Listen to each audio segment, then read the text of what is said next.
Theosophy, in its abstract meaning, is divine wisdom, or the aggregate of the knowledge and wisdom that underlie the universe, the homogeneity of eternal good, and in its concrete sense, it is the sum total of the same as allotted to man by nature on this earth, and no more.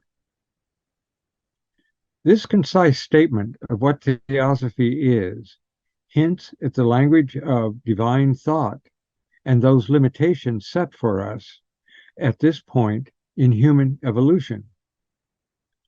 Note that good is in capital letters. Why? One reason is that this is not good as we typically use the term, a good deed, a good apple, a good way to look at a problem, and so on. It is eternal good. What is that? What is its relation to everything we consider good in our everyday world?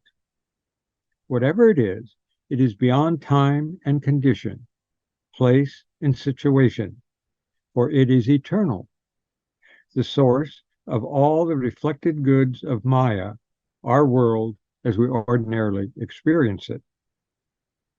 And we are told that it is homogeneous, a unity, unlike the diversity of goods we experience day to day.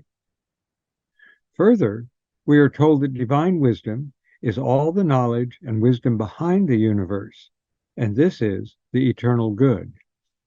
This is Theosophy, but not quite. For in its concrete sense, that is, Theosophy as we have it, is only what is allotted by nature to human beings on this earth. Theosophy, then, is that portion of Theosophia that nature allows us at this time in the evolution of humanity. Despite this limitation, anyone who has studied the secret doctrine, even a little, knows that what we have been given will take lifetimes to absorb. And there is more in this quotation. What is this nature that allots Theosophy to us? It is clearly much more than the trees, birds, flowers, and flowing streams that we perceive on a walk through what we call nature. It is also human nature, for we can assimilate only what we are prepared to assimilate. Take a simple example. A biologist, a physicist, a philosopher, and a poet are walking together through a forest that contains within its bounds a meadow and a stream. Will they all see the same things? Yes, in a very general sense. But the poet may sense the harmony of it all and feel in her heart the unity of nature.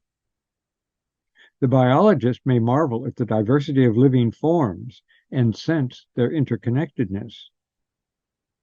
The physicist may think of the trillions upon trillions of atoms arranged into these forms. And the philosopher may sense a unity behind the diversity that he cannot express in words. So how are we to articulate the knowledge and wisdom that underlie what we experience? H.P. Blavatsky is quite clear on this question. Everyday language allows us to share ideas, buy groceries and other items we need to live, and describe our emotions, at least to some extent. But it cannot express what lies behind everyday experience. It cannot fully express our deepest intuitions, and certainly cannot express the good.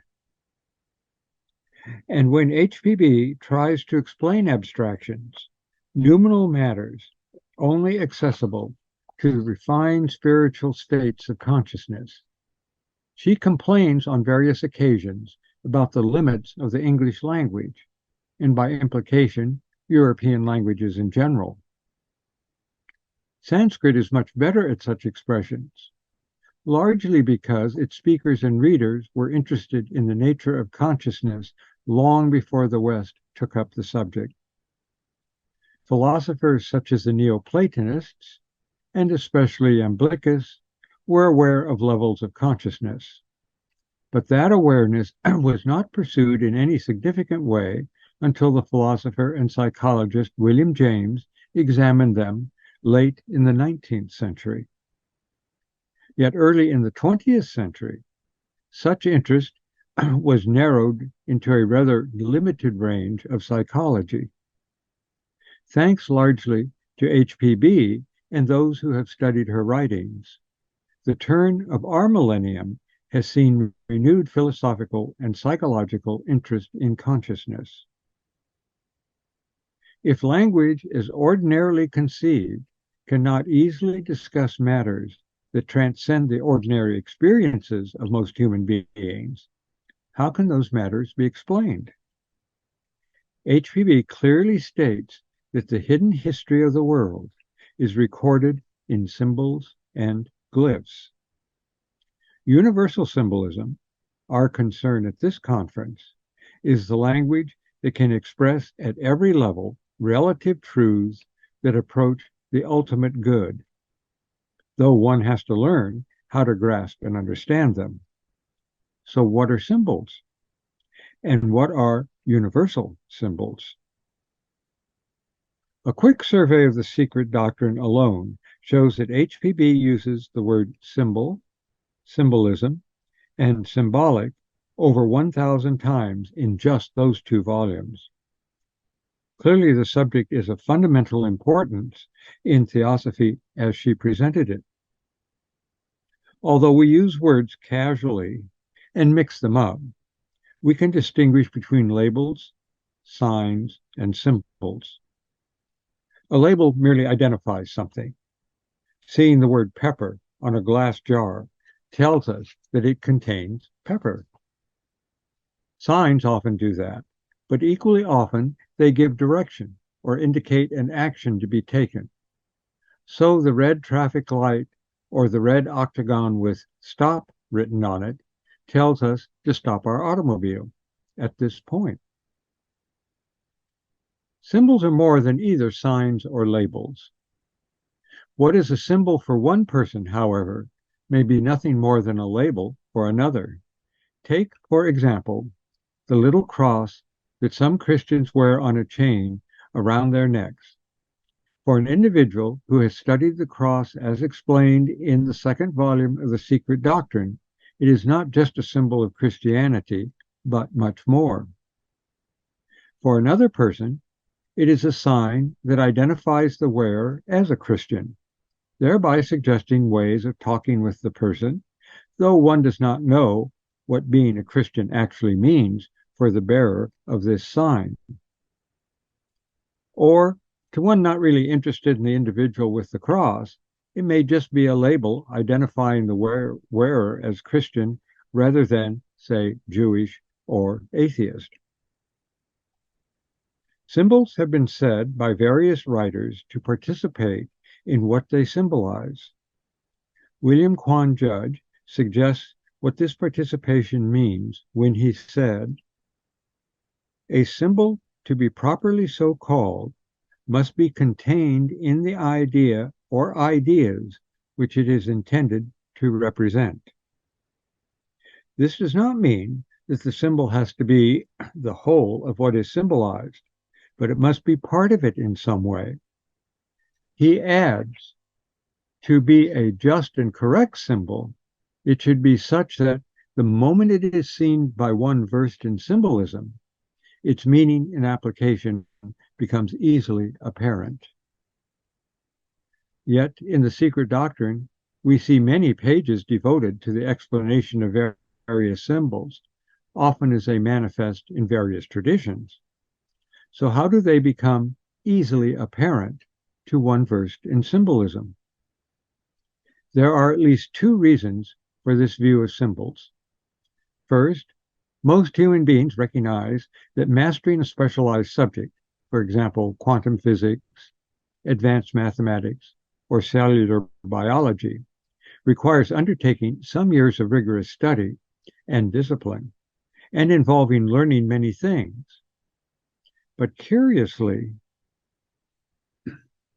When it comes to the spiritual life, many people seem to think that a few techniques and beliefs will make one competent in that life. Viewed in this way, such a stance makes no sense at all. Consciousness is not simple awareness limited by our sense organs. Rather, it is immensely complex, and our understanding of it and its powers and possibilities require sustained effort on our part. HPB said that the brain must become porous to higher dimensions of relative reality for the mind to encompass and apply those higher and more fundamental degrees of consciousness. The program for developing such consciousness is set out in The Voice of the Silence, the Bhagavad Gita, and Light on the Path, among other equally spiritual works. W.Q. Judge's qualifying phrase is seen by one versed in symbolism. And becoming versed in symbolism requires the same rigor which must be brought to all aspects of the spiritual life. HPB illustrates what this means in her lengthy discussions of symbolism and specific symbols. The second reason is perhaps subtler. Anyone familiar with the secret doctrine knows that any particular subject, such as the 7 cosmic and human principles, karma, the absolute, the monad, or any other subject, is addressed multiple times. Remarks are found spread throughout both volumes of the book. Why did HPB write in this way? Why not put everything that could and needed to be said in one place in the text? Commander Bowen belonged to a small group that met periodically with HPB, and he took notes on what she shared. She saw and approved of these notes as an accurate account of her words. In them, she said that the pathway of the West, the path of those born in the Western world, is jnana, the way of knowledge and wisdom. This is a reference to the 3 yogas found in the Bhagavad Gita, jnana, bhakti, and karma yoga. As Krishna in the Gita makes clear, the 3 entail one another for mastery. If one is to gain any real knowledge, jnana, one will have to be devoted to that which one aspires to, a teacher, a teaching, a goal. This is bhakti yoga. And one will have to apply what one learns and thus reorient one's actions in the world and one's relationship to humanity in light of what one understands. This is karma yoga. One cannot act effectively without knowledge, and indeed wisdom, and one cannot claim to be devoted without learning and acting accordingly. When HPB said that the Westerner's path is the way of knowledge, she was indicating the mindset of the Western world, much of which has now affected the whole globe. The way she wrote the secret doctrine is quite purposive. Anyone can read this remarkable text superficially, and many did just that in her day, and find little but confusion in it. The serious student of this book ponders every sentence, and even every word, carefully, in context, and in relation to what else is said elsewhere in the book and in her other writings. That is, much effort is involved in understanding.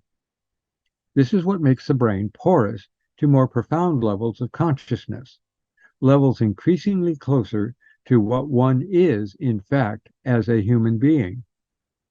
Put bluntly, we are striving to become fully human, to become man in the profound theosophical sense, to increasingly embody what we eternally are, even in this transient and illusionary world.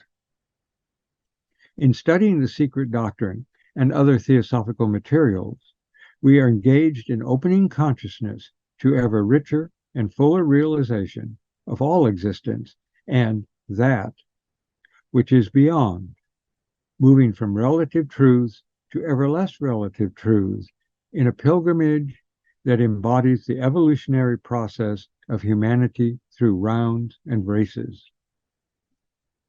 For the Western mind, jnana is the most useful way to start, and many of us, however long we have been students of Theosophy, are starters in this sense.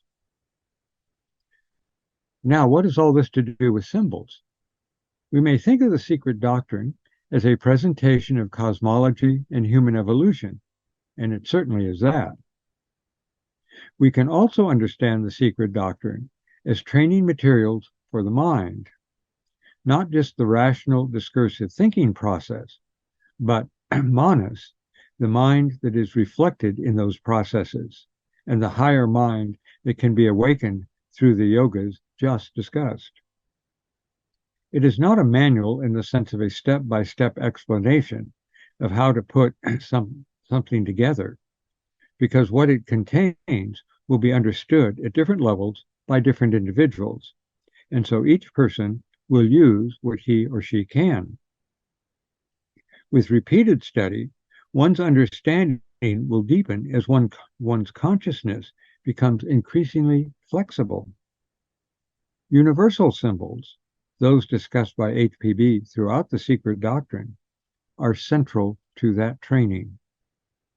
Thinking about them, reflecting on them, meditating on them, loosens the confining strictures that have been placed on our consciousness by birth, karma, social convention, and too often, education. Put simply, symbols operate at many levels. Symbols, then, are reflections of truth at the various levels on which they are understood. But we can ask, why so much material on symbols, their origin, history, and meaning? Why not just say what they mean? Once again, we find two answers. In speaking of the founders of various religions, HPB notes that no founder invents a new religion. Rather, they were all transmitters of universal truths that do not change. Each founder selected from those truths a grand portion of which were given to humanity at the dawn of human evolution, but which have been lost, obscured, or distorted over time. They are preserved in the mysteries, and religious founders drew from them what was suitable and usable to the communities they taught. She said, "Thus every nation received in its turn some of the said truths under the veil of its own local and special symbolism. Over time, these teachings are invariably degraded in the hands of unenlightened human beings who think they know fully what they know only partially, if at all. Mixed with the desires of our lower natures, universal truths become localized, concretized, confused, and even forgotten entirely." So the first answer to the question, why not just say what symbols mean, is that the degradation and obscuration of universal symbols has to be cleared away. She did this by analyzing select universal symbols, showing that they are indeed universal, found all over the world, and discussing their nature and development. In doing so, HPB stripped away the local and exotic details to allow the symbol to appear in its pure form. Since symbols require interpretation for the discursive mind, lower manas, we must be prepared in order to understand them. For each of us, this means clearing the minds of prejudice, bias, proclivities, and tendencies to ignorantly see what we want to see. This purgation includes undertaking the effort to understand for the sake of all, not for one's illusory persona. Being open to receiving the meaning of a symbol, being able to reflect its meaning in consciousness, is not entering some passive state of consciousness, but an activity of cleansing and focusing the mind. The second answer to the question, why not just say what symbols mean, is that each symbol has 7 keys to its meaning. HPB spoke of these keys in various ways, perhaps because each of these keys is itself 7-fold. A truly universal symbol will be meaningful at every level of consciousness and reflect truth at each of those levels. And so a symbol is as rich as consciousness itself. In a telling footnote, when discussing the very sacred symbol of the Logos, the breath crystallized into the word, she wrote, "It is hardly necessary to remind the reader once more that the term divine thought, like that of universal mind, which must not be regarded as even vaguely shadowing forth an intellectual process akin to that exhibited by man. Only those who realize how far intuition soars above the tardy processes of ratiocinative thought can form the faintest conception of the absolute wisdom which transcends the ideas of time and space." This remark reveals why universal symbols require great effort to understand at any but the most superficial level. HPB warned in The Secret Doctrine that, to some extent, it is admitted that even the esoteric teaching is allegorical. To make the latter comprehensible to the average intelligence requires the use of symbols cast in an intelligible form. In discussing the deep history of humanity, going back millions of years to the Lemurian period, HPB mentioned the 7 keys of the symbolism involved. Quote, "For the comprehension of the occult doctrine," she explained, "is based on that of the 7 sciences. Thus we have to deal with modes of thought on 7 entirely different planes of ideality. Every text refers to, or has to be rendered from, one of the following standpoints. 1, the realistic plane of thought. 2, the idealistic. 3, the purely divine or spiritual. The other planes too far transcend the average consciousness, especially of the materialistic mind, to admit their being even symbolized in terms of ordinary phraseology." End of quote. So we are not given all the keys because we could not comprehend them. And she added, "When mortals shall have become sufficiently spiritualized, there will be no more need of forcing them into a correct comprehension of wisdom." The keys are related then to planes of thought, and they are modes of interpretation or ways of reading the symbols. Not all symbols are universal, of course, but HPB indicates many that are, including the circle, the square, fire, the serpent swallowing its tail, the lotus and its variations, the cross in its various forms, and so on. Universal symbols can be understood then at 7 cosmic and human levels. Yet we are not given some of the keys. Speaking of the one universal myth behind the stories of spirits peopling the earth found in many traditions, she said that, quote, "The whole essence of truth cannot be transmitted from mouth to ear." This suggests that even the teacher cannot give the disciple everything. She continued, "Nor can any pen describe it, not even that of the recording angel, unless man finds the answer in the sanctuary of his own heart." The level of consciousness from which one reflects on a symbol or myth determines what may be comprehended. And so the keys are intimately associated with the 7 human principles. In this case, HPB said that she was interpreting the myth on only 2 planes, the philosophical and the intellectual, with 3 keys, 4 she said. The last 4 keys of the 7 that throw open the portals to the mysteries of nature are in the hands of the highest initiates and cannot be divulged to the masses at large. Not this, our century, at any rate. Now we can see several reasons why we are not simply given a list of 7 keys. First and foremost, we must be prepared in consciousness, not just in the head, but in the heart, to discern the meanings of any universal symbol. If the secret doctrine and other writings are materials for preparing the mind, the voice of the silence is the manual for awakening the heart. Here, jnana and real bhakti are prerequisites of karma yoga, action that uplifts the world and furthers human evolution. Only through the use in practice of the materials at hand will we turn the keys of universal symbolism. We see HPB naming the keys she employed throughout the secret doctrine, sometimes calling them interpretations of symbols.